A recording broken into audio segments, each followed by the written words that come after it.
Putri Pahlawan Revolusi Jenderal TNI Ahmad Yani Amelia Yani ikut angkat bicara soal dipindahkannya patung diorama di Museum Dharma Bakti di Markas Kostrad. 3 patung tersebut yaitu sosok Jenderal Besar TNI Almarhum HM Soeharto, Jenderal Besar TNI Almarhum Abdul Haris Nasution, Letnan Jenderal TNI Almarhum Sarwo Edi Wibowo. Pemindahan ketiga patung perwira tersebut telah diprakarsai oleh mantan Pangkostrat Letnan Jenderal TNI AY Nasution dan disetujui oleh Pangkostrat Letnan Jenderal TNI Dudung. Amelia Yani menyampaikan ungkapan rasa keprihatinannya atas berbagai pemberitaan yang beredar seputar upaya pemindahan patung tokoh TNI Angkatan Darat tersebut. Seperti diketahui, sewaktu meletusnya kejadian G30 SPKI, Almarhum HM Soeharto menjabat sebagai Panglima Komando Cadangan Strategis TNI AD, Almarhum Abdul Haris Nasution sebagai Menteri Pertahanan dan Keamanan, dan Almarhum Sarwo Edi Wibowo sebagai Komandan Resimen Para Komando Angkatan Darat. Pemindahan patung-patung tersebut telah menimbulkan gonjang-ganjing di tanah air, khususnya di lingkungan keluarga besar TNI AD, ujar Amelia Yani dalam keterangan tertulisnya yang diterima redaksi Kamis 30 September 2021. Pemindahan ketiga patung sangat disayangkan. Walaupun sebuah benda mati, patung tersebut merepresentasikan para tokoh TNI AD, sehingga jangan sampai pemindahannya diartikan sebagai upaya penyimpangan sejarah. Begitulah kata Amelia. Tujuan utama penempatan patung dalam diorama agar fakta sejarah dapat ditegakkan dan publik mendapatkan informasi seakurat mungkin. Begitulah lanjutnya. Diceritakan Amelia, dini hari 1 Oktober 1965, seluruh pimpinan TNI AD berkumpul di Markas Kostrad dan tengah menunggu perintah Presiden Soekarno, Panglima tertinggi ABRI, pemimpin besar revolusi yang tidak diketahui keberadaannya. Beberapa saat kemudian Radio Republik Indonesia mengumumkan upaya pengambil alihan kekuasaan oleh Dewan Revolusi yang diprakarsai oleh unsur politik yang mempunyai kepentingan Partai Komunis Indonesia. Dalam situasi yang sangat mencekam, ketiga perwira tersebut telah mengambil suatu strategi untuk melumpuhkan Dewan Revolusi, yakni dengan menutup jalan keluar masuk ibu kota Jakarta, menelusuri keberadaan para jenderal TNI AD yang telah diculik dan memerintahkan Panglima Daerah Militer Jaya, Mayor Jenderal TNI Umar Wirahadi Kusuma, untuk mengumumkan bahwa ibu kota Jakarta dalam keadaan darurat, papar Amelia. Selain itu, strategi yang tidak kalah pentingnya adalah untuk merebut kembali kanal-kanal informasi yang telah dikuasai oleh Dewan Revolusi, yaitu RRI dan instansi telekomunikasi. Dalam menjalankan strategi ini, cerita Amelia, Komandan RPKAD, Kolonel Sarwo Edi Wibowo diperintahkan untuk merebut kembali RRI dan instansi telekomunikasi. Kemudian sejarah mencatat Kolonel Sarwo Edi Wibowo yang kelak menjadi mertua dari Presiden Republik Indonesia ke-6, Jenderal TNI PAN Dr. Susilo Bambang Yudhoyono berhasil merebut dan menyelesaikan proses perebutan kedua instansi tersebut dalam waktu 25 menit. Selanjutnya, bangsa Indonesia mengalami masa gelap yang cukup panjang dalam menumpas Partai Komunis Indonesia dan berbagai organisasi kemasyarakatan yang berada di bawah naungannya sampai ke akar-akarnya. Tidak bisa dibayangkan situasi politik pada saat itu dengan berbagai ancaman instabilitas politik yang dipicu oleh berbagai kekuatan Partai Komunis Indonesia dan organisasi kemasyarakatan di bawahnya. Apabila ketiga perwira salah dalam mengambil keputusan dalam berstrategi, maka bukan saja nyawa yang menjadi taruhannya, akan tetapi kestabilan politik Indonesia juga akan dipertaruhkan. Seluruh eksekusi strategis penting tersebut dilakukan dengan resiko tinggi karena tidak adanya perintah atau instruksi langsung dari Presiden sebagai Panglima tertinggi Angkatan Bersenjata. Selanjutnya, sejarah mencatat bahwa Presiden sebagai Panglima tertinggi Angkatan Bersenjata berada di Pangkalan Udara Halim Perdana Kusuma dan kemudian diarahkan ke Istana Bogor. Begitulah paparnya. Apabila sebuah negara melakukan denialisme atau penyimpangan sejarah, tidak menutup kemungkinan penyimpangan-penyimpangan lainnya untuk terjadi.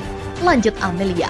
Ia pun menyayangkan pemindahan ketiga patung perwira dapat terindikasi sebagai upaya penghilangkan fakta sejarah. Dalam hal ini, G30 SPKI merupakan salah satu lembaran kelam bangsa Indonesia. Sebuah peristiwa kudeta yang gagal penuh darah.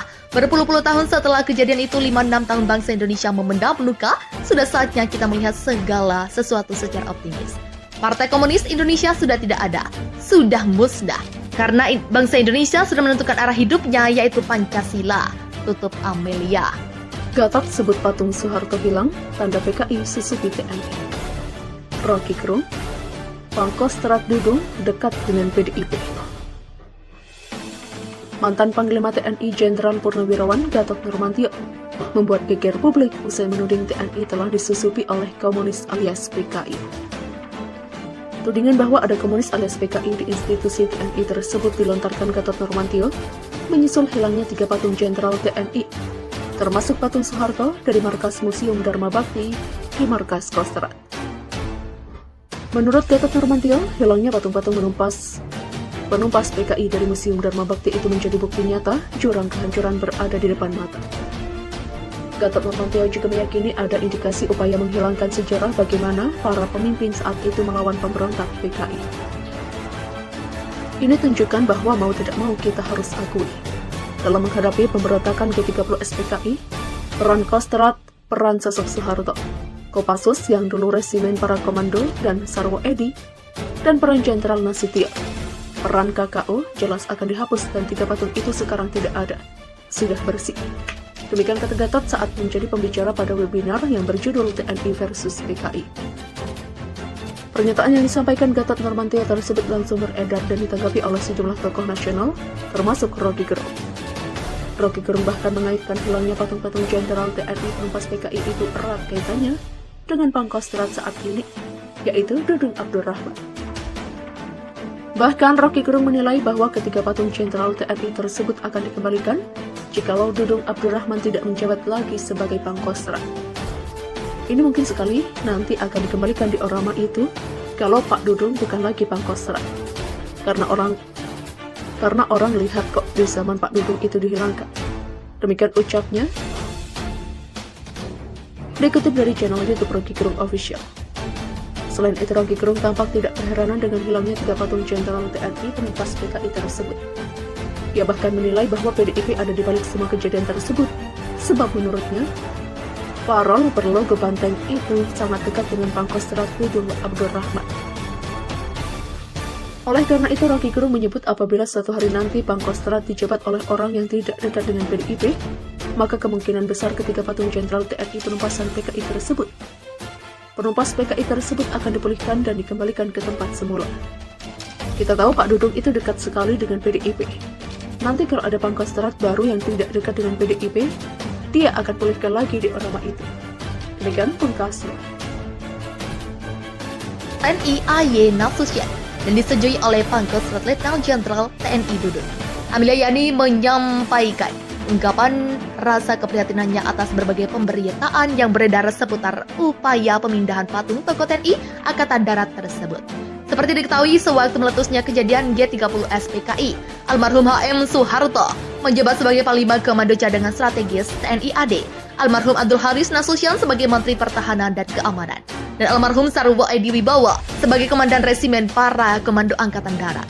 Pemindahan patung-patung tersebut telah menimbulkan gonjang-ganjing di tanah air, khususnya di lingkungan keluarga besar TNI AD, ujar Amelia Yani dalam keterangan tertulisnya yang diterima redaksi Kamis 30 September 2021. Pemindahan ketiga patung sangat disayangkan. Walaupun sebuah benda mati, patung tersebut merepresentasikan para tokoh TNI AD, sehingga jangan sampai pemindahannya diartikan sebagai upaya penyimpangan sejarah. Begitulah kata Amelia. Tujuan utama penempatan